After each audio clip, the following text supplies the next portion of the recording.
Hey guys, I hope you're all well, and today I'm going to be showing you a little bit about PVA and how I use it.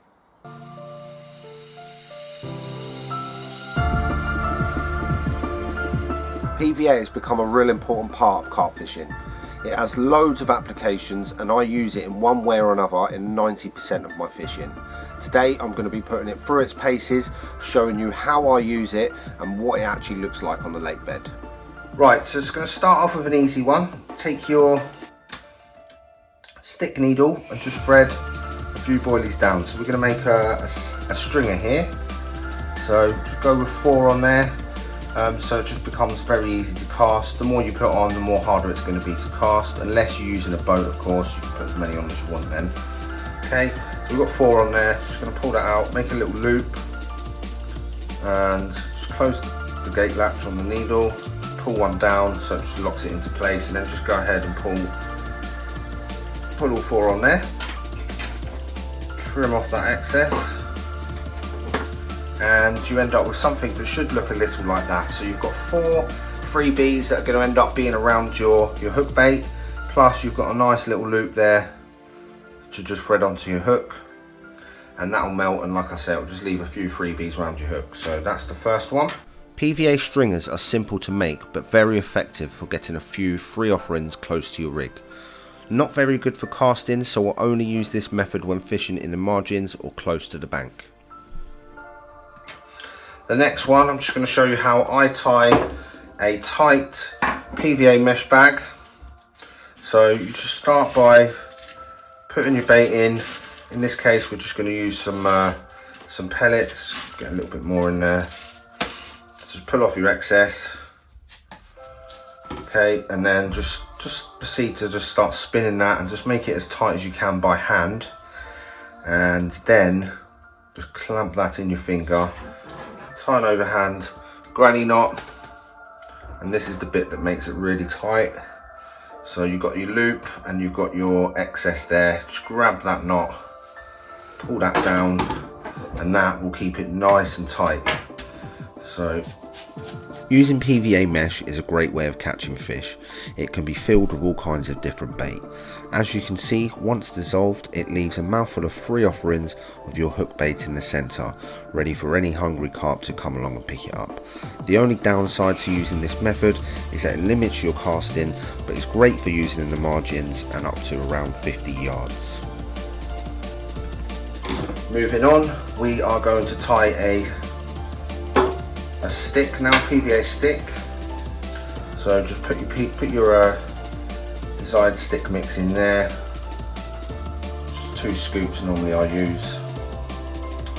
Take your plunger, push it down onto a hard surface. People use their hands for this, but I think it's better to use a hard surface like a tackle box or a bucket or something. Just pull that out, and again you can use that same trick as what I just showed you to get it nice and tight. Just give it a little spin in your fingers, clamp that down, overhand granny knot, pull that down. You've got your loop and your excess, grab that with your finger, lock the knot, and just pull that down nice and tight, and you end up with a really tight stick bag there, or stick mix.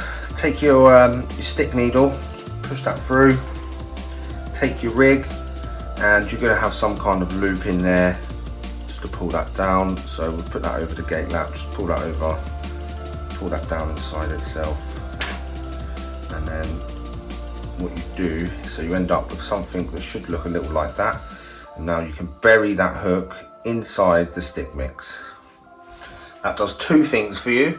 So when you cast that out, you're going to end up with a nice little bit of stick mix, a bit of free bait sat around your boilie.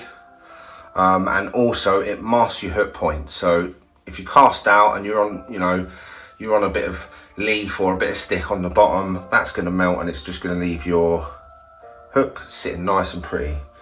So put that there. PVA sticks are great for casting as they are small and lightweight. Also fantastic for protecting your hook point. Once dissolved, they leave a small amount of bait next to your hook bait, ready and waiting for that all important bite. Next, we're going to go ahead and tie a solid PVA bag, and this is the way that I do it and get it real tight. So first of all, just put a few holes in the bottom of the bag, and that will let the air escape. Start just by putting a little bit of bait in the bottom, and I'll normally go with the smaller items here just to protect my hook point a little bit better. Only a little bit in the bottom, maybe a little more. Okay, just make sure you just push that into the corners nice and tight. Then just take your rig and drop him in there, and just make sure that when you drop him in that he's not wrapped around, the hair's not wrapped around the shank of the hook, sitting in there nice and proper like so.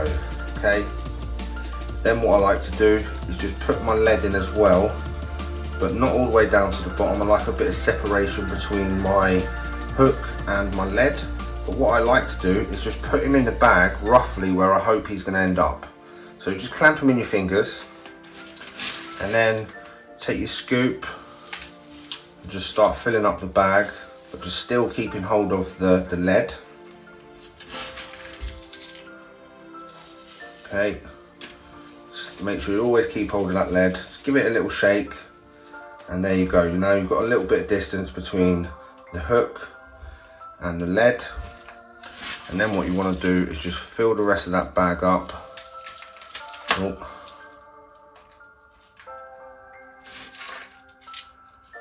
Like that. Always make sure you leave a little bit at the top as well, because you need to twist it. I think I'm getting a little bit more in there.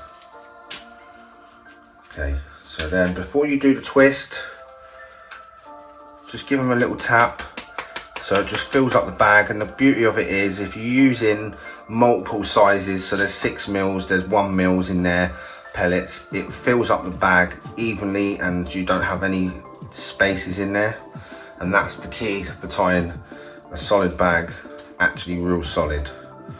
So just give them a little twist like so.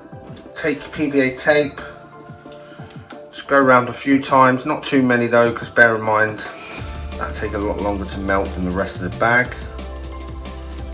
2 overhand granny knots, 1 and 2. Okay, and then again just trim off the excess there. Right, that's it, nearly done. So you want to fold these corners in as well, and this makes it more aerodynamic, so when you cast you can actually reach where you see the fish in the lake. If you don't do this, the wind can catch it and it pushes it off target. So the more aerodynamic you can get it, the better. Just fold them corners in nice and tight. There we go, that's 1. And this is number 2.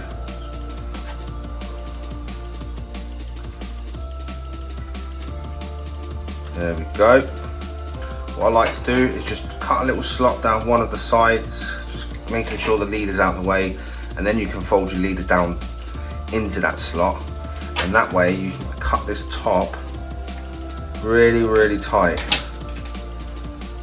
Trim off the excess like so, and there you go. That is a real solid PVA bag. And you can also use some liquids in there, but I don't suggest you put them in at this point. But I've got a needle that I got from my local tackle shop, and I can inject it in, so it's very efficient and it don't get messy all over your hands. So there's that. Solid PVA bags are great for fishing weedy venues or when I'm unsure what's on the lake bed. I will have a few made up at all times, so when I turn up to a venue I can always be fishing straight away. They're awesome to cast at show and fish with minimal disturbance, and the beauty of using this method is that the rig components, lead and bait are all together, so there is very little chance of a tangle during the cast. They also present my rig excellently, as you can see in the tank test. The final one, which everyone's probably aware of, but it's something that I pretty much use in about 90% of my fishing. So you take your PVA nugget, give it a lick, fold it over the top like so, and there you go. That's as easy as that. So now when you cast that out, obviously that is a pop-up on there, but your lead's going to be holding it up. It's going to float up for a few seconds, and then it's going to slowly flutter down and sit over the top of any debris, leaving your hook point unmasked and untouched by any debris on the lake bed. PVA foam is my favourite PVA product of all. It's one that I use in almost all situations and fills me with confidence. As you can see, it takes around 30 seconds to dissolve, protecting my hook point and leaving my rig sitting above any lake bed debris. Once dissolved, it will float to the surface, giving me a visual aid to accurately bait up the area. So there you go guys, that's how I use PVA in my carp fishing. I hope you found this video useful, and if you did, don't forget to like, share, subscribe or comment, and until next time, good luck in your fishing and tight lines.